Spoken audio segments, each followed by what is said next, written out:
All right, you've just been watching a CBS News special report. Air raid sirens are blaring across Israel as the country's military works to intercept dozens of missiles fired from Iran. The missile attacks follow Israel's widespread operation targeting Iranian nuclear sites. Scientists and top military officials, several of Israel's intended targets were killed. The IDF says it is continuing to target other nuclear sites across the country. And CBS News Middle East reporter Courtney Kealy is back with me here in Studio 57. So, Courtney, talk about the significance of what we're seeing right now. Well, this is the retaliation that Israel must have been bracing for. It's Shabbat, it's nighttime, and immediately Israelis and civilians there were ordered to go into shelters. Air sirens were sounding the alarm across the country. The IDF said something up to 100 ballistic missiles were being intercepted, but we're also seeing that plume of smoke over a residential area of Tel Aviv, and it's questionable whether some have gotten through or will they. This requires not just Israel on an all-out defensive stance, it requires their Operation Iron Dome to work, the Patriot battery missiles, defense missiles to work, and also regional allies that often happen in a covert level to aid in getting those missiles out of the sky and not landing in civilian areas in Israel or in Israel proper. It's a very different scene than Iran that has no air sirens and that has no shelters. And that's something Iranians were saying. We don't even have, we didn't even hear air sirens last night, where we weren't even notified.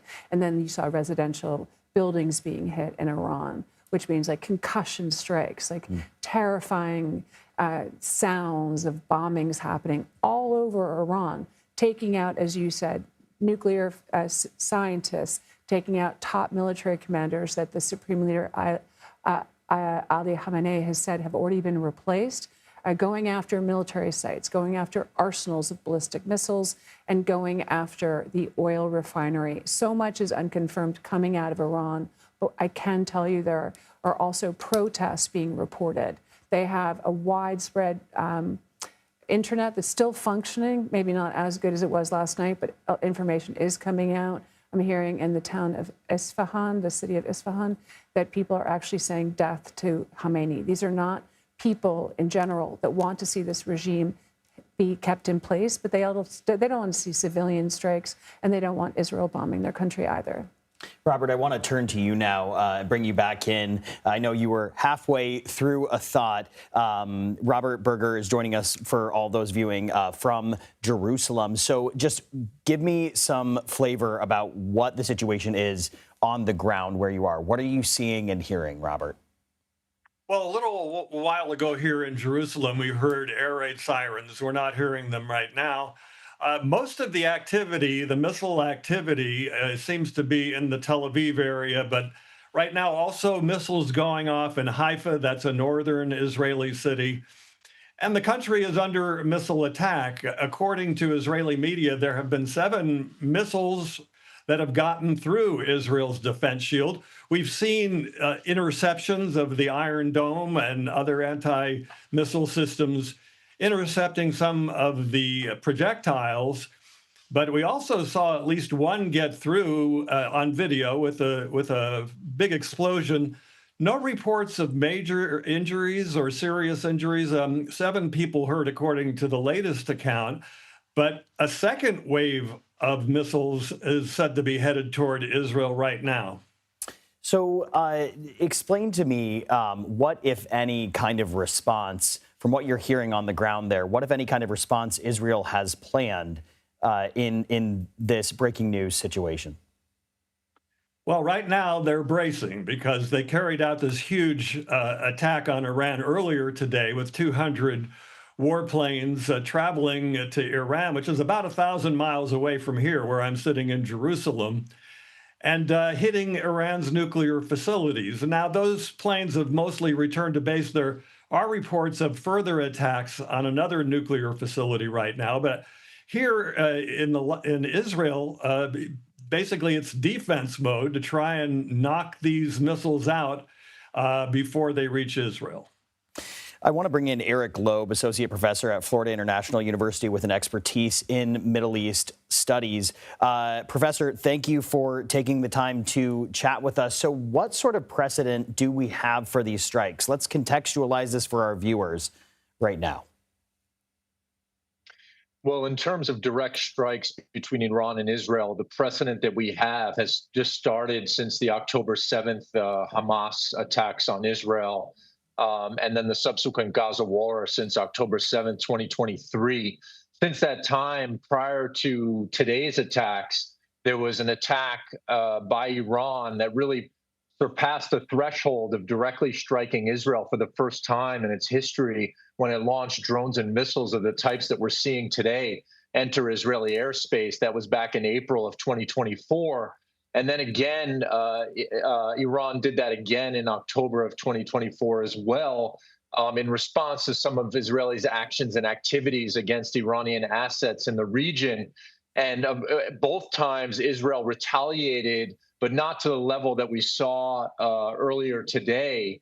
And so we do have this precedent, but a very short precedent, I should say, but we're having increasing escalation by these audacious attacks by Israel that we saw yesterday or earlier today, I should say, and now a larger scale Iranian response that's happening as we speak that follows up an initial response of 100 drones that Iran launched against Israel in the wake of its attack that were largely shot down by Israel and some regional partners like Jordan.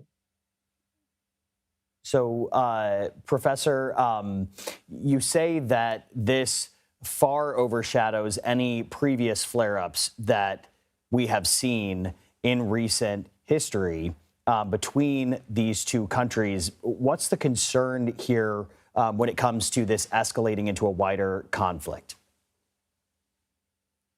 Well, the concern is that in April and October of 2024, the attacks were very measured, we could say limited, even proportional, and really focused on military targets and infrastructure on both sides, where we were mainly talking about damage and destruction to facilities and very little collateral damage and carnage to military personnel and to civilians. And yesterday or earlier today, we saw Israel cross that threshold by killing and injuring dozens and hundreds of Iranians, both military personnel and civilians, as collateral damage that were in these residential areas inside and around these military targets. And so the concern is whether now Iran's response is also going to be limited to just military targets, or whether they themselves are also going to cross that threshold and have increased collateral damage and carnage among military and civilians, and then whether this continues to escalate into a full-blown conflagration that analysts and observers have been warning about since hostilities have increased since October 7th of 2023. Professor, we've seen dozens of these missiles being lobbed in this developing situation, but break this down for us on a broader context. How many missiles does Iran have, or how many are they believed to have in their stockpile? Well, the estimates are unclear. We know that, for example, its regional proxy Hezbollah had about 100,000 missiles and rockets, and we must assume that Iran's rocket and missile arsenal, both ballistic and cruise missiles, are much larger than that. But it's hard to put an exact number to quantify it.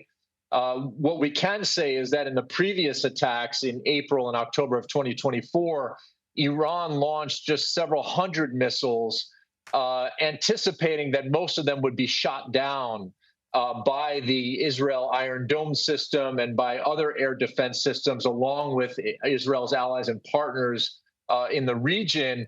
But now we may see more missiles, even hundreds more, being fired by Iran, both cruise, ballistic, and drones, with the intention now of overwhelming those systems, if possible, and penetrating Israeli airspace and deliberately now hitting targets Again, we'll have to see if they're military or if they're also expanded to civilian targets.